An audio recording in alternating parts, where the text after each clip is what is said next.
सवाल में दिया गया है त्रिभुज एबीसी में कोण ए का मान 60 डिग्री दिया हुआ है, कोण बी का मान 40 डिग्री दिया हुआ है और कोण सी का मान 80 डिग्री दिया हुआ है। तो सबसे बड़ी भुजा ज्ञात कीजिए। इसके 4 ऑप्शन भी है। कौन सी भुजा सबसे बड़ी होगी यह हमको बताना है। हमें इस त्रिभुज के अंदर भुजाओं की माप नहीं दी गई है और फिर भी हमें इस त्रिभुज के अंदर सबसे बड़ी भुजा ज्ञात करनी है।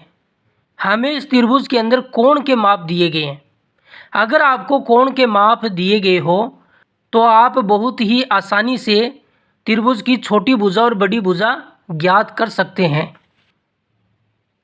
यह इसका नियम है।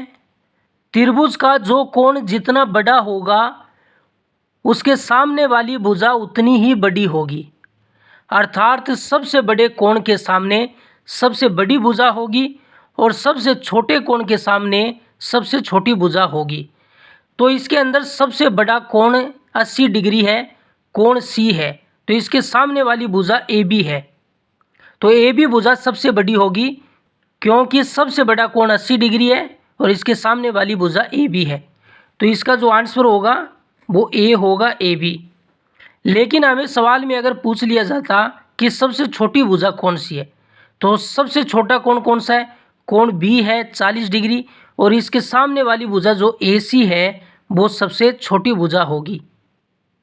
तो ये नियम याद रखिए, सबसे बड़े कोण के सामने वाली भुजा सबसे बड़ी और सबसे छोटे कोण के सामने वाली भुजा सबसे छोटी होती है।